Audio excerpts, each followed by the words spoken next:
원광수 시장의 집무실을 1층으로 옮겼습니다. 네. 드디어. 네. 네. 뭐 아시다시피 그 시장 공약이었죠. 지난 선거 당시에. 맞습니다. 네.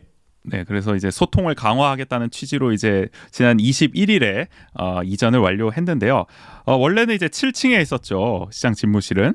근데 이번에 그쵸. 이제 1층에 그 민원과 옆에 원래 이제 경로 장애인과가 있던 자리로 옮겼다고 합니다. 약 3억 원을 들여서요. 뭐 시장실, 비서실, 상담실, 뭐 창고 등을 갖췄다고 하고 이게 좀 그래도 공사가 좀 복잡했어요. 이 스피드 게이트가 있지 않습니까? 7층에 그거를 이제 1층으로 또 옮기고 맞아요. 네. 네. 또 게이트 뒤에는 방호 셔터도 또 달아보고요. 또 이 청원 경찰 2명도 이제 입구에 배치하는 식으로 조금 이렇게 틀을 갖췄습니다. 사실은 소통 강화를 위해서 1층으로 옮겼다는데 뭐 그냥 뜯어 옮긴 느낌이긴 한데 어쨌든 네네. 아니 이게 물리적 거리는 가까워졌다. 예. 저희가 이 공약이 처음 나왔을 때 뭐 농담처럼 이 정말 소통이 강조되는 거면 1층에 듀라 테이블 놓고 그렇죠. 차라리 듀라 테이블 한 2억에 연결해가지고 말이죠. 그러니까요. 그렇게 앉아서 직구를 보신다면은 야 허심탄회하게. 네. 근데 그러면 또 너무 보여주기식이겠죠. 네, 아무튼 어쨌든 이 시장 집무실을 1층으로 옮겨서 좀 더 이제 가까이 하겠다 시민들과 이런 거고 또 뭐 비서실은 뭐 CCTV도 설치가 되고 어쨌든 전체 크기는 이제 183 기존의 278보다 축소가 됐다고 합니다. 좀 작아졌죠 아무래도 이제 7층보다는. 그래서 이제 뭐 요걸로 인해서 이제 기존에 이 자리에 있던 경로 장애인과는 1층 징수과 자리로 갔고요. 징수과는 또 2층으로 또 연쇄적으로 이동을 하게 됐다고 합니다. 네. 야, 이게 그러면은 이 이동을 위해서 또 얼마나 많은 이제 후속 과정들이 있었을지 또 쉽지 않았을 것 같다라는 생각이 드는데 그러면은 기존에 있던 7층은 아직까지는 뭐 활용 계획이나 이런 것에 대해서는 제가 찾아봤을 때 얘기가 없더라고요. 거기는 뭐 그래서 나중에 뭐 개방하려나요? 시민들이 뭐가 하겠죠? 네, 이게 뭐 풍문으로 들리는 것 중에 하나인데 그러니까 원주시청이 어쨌든 굉장히 건물이 크잖아요. 그래서 그렇죠. 뭐 한간에 들리는 뭐 풍문에 의하면은 아직까지도 뭐 빈 공간들이 좀 있다고 하는 얘기들도 있더라고요. 그래서 사실 이제 원주시가 포부가 컸기 때문에 네네 크게 짓는 거 아니겠습니까? 네. 그래서 뭐 그런 공간들이 아직까지도 뭐 좀 남아 있는 공간들이 실제로도 있다면은 뭐 굳이 뭐 그 공간을 꽉꽉 채울 필요는 없지 않을까라는 생각도 들기도 그렇죠. 하고. 네. 자, 어쨌든 앞서 말씀드렸다시피 시민과 소통을 강화하고 민원 해결에 직접적인 이제 관심을 갖겠다는 취지로 이루어진 거고요. 그래서 이제 녹음을 하는 저희 오늘이었는데 화요일 22일 오후 2시부터 6시까지는 집무실 개방 행사를 또 열기도 했습니다. 그래서 이제 뭐 시민들이 여기 와서 사진도 한번 찍어보고 뭐 여러 가지로 이제 좀 시장실을 좀 이렇게 좀 체험해 볼 수 있는 그런 시간을 좀 가졌고요. 그리고 일주일간 이제 앞으로 시청 로비에 원주시의 미래라는 게시판을 설치해서 시정에 바라는 의견도 이 기념 삼아서 좀 수렴해 본다고 합니다. 네. 그렇군요. 이게 이재명 그 의원도 그 성남 시장 시절에 이런 뭐 적극적인 소통을 얘기하면서 시장실도 막 개방하고 뭐 방문할 수 있게 하고 막 그러지 않았습니까? 뭐 몇몇 시장 분들이 그런 행사를 하셨죠. 이렇게 개방하고 이렇게 사진도 찍고. 맞아요. 네.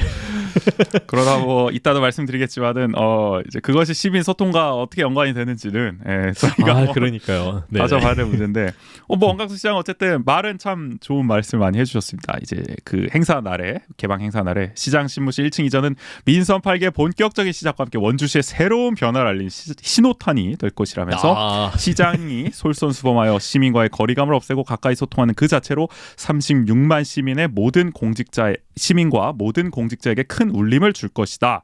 라고 이제 아주 야심찬 그런 말씀을 또 해주셨습니다. 네. 어쨌든 그러니까 본인 스스로가 솔선수범하겠다. 어쨌든 그렇죠. 이제 다른 공직자도 그런 부분을 유념해라. 약간 이렇게 이제 시그널을 주는 의미도 있는 거죠. 이런 행보들이. 네네. 근데 이제 앞서 국인 씨 말씀해 주셨다시피 이 취지야 뭐 의지야 좋죠. 소통하겠다는. 그럼요. 누가 말리겠습니까? 소통하겠다는. 근데 이제 이게 보여주기식이 되면 역시 곤란하지 않겠습니까? 이게 옮겨놓고 뭐 정작 소통에 대한 다른 아무런 노력을 안 한다면은 이게 뭐 의미가 없는 거죠. 정말 그냥 약간 쇼라고밖에 볼 수 없는. 맞아요. 어쩌면은 그 7층 엘리베이터 타는 거 귀찮아서 혹시 옮긴 거 아니야? 이러면서 출퇴근을 빨리 하려고. 네.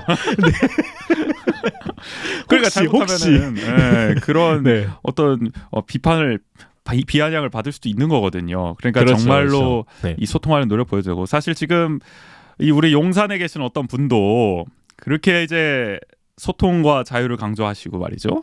이 도어 맞아요. 네. 스태핑도 막 자처를 하시더니 결국 지금 막 난리가 나지 않았습니까? 지금 뭐 난리가 났습니다, 하여간. 네. 네. 그러니까 어떻게 보면은 불가피하게 그렇죠. 지금 네.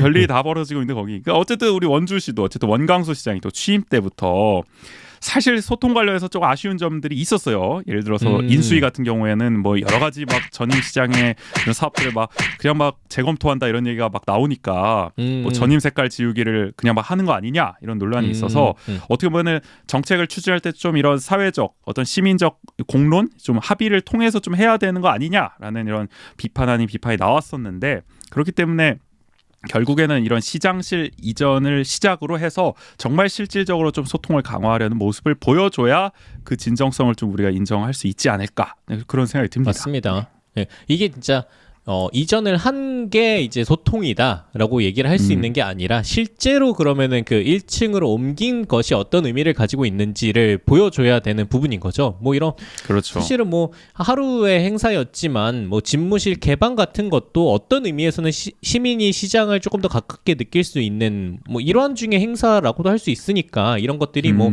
단순히 그냥 뭐 옮긴 것을 기념하는 하루짜리가 아니라 뭐 그렇죠. 정례화해서 좀 한 달에 하루라든지 아니면은 뭐 그것도 조금 부담스럽다면은 1년에 하루라도 조금 개방을 하는 모습을 보인다든지 그리고 이렇게 단순히 그냥 뭘 개방하고 보여주는 것이 아니라 말씀하셨던 것처럼 여기 그리고 시장님이 말씀하신 그 멘트를 그대로 따라서 정말 시민과의 거리를 없애고 가까이 소통하는 그 자체를 보여주는 것이 조금 필요하지 않을까라는 생각이 좀 드는 것 같아요. 네. 그 1년에 한 번은 그러면 시장실을 그렇게 개방하고 그 시장님은 정말 듀라 테이블을 로비에 깔아가지고 잠시 계시면 진무를 보시면 그렇죠. 오히려 시민이 주인님을 더 보여주는 네. 갑자기 생각났는데 안 되겠죠. 네. 아마 힘들지 않을까 싶기는 하지만 네. 어쨌든 그런 뭐 여러 가지 노력들 네. 어쨌든 아마 원주 시장실이 7층에 있었다는 것도 몰랐던 분들이 많을 것 같아요. 네. 그렇죠. 그만큼 어떤 이런 행정의 문턱이라는 것은 1층 저도 뭐 가끔 가긴 하지만 그 시청에 1층 이상을 벗어나기가 사실은 어렵죠. 민원실의 그렇죠. 어떤 업무를 보는 그것 이외에는 사실은 이 행정 자체에 대해서 뭐가 있고 어디에 있고 이런 것들을 알기가 어려운데 이런 부분이 좀 하나의 계기가 되었으면 하는 바람은 있습니다.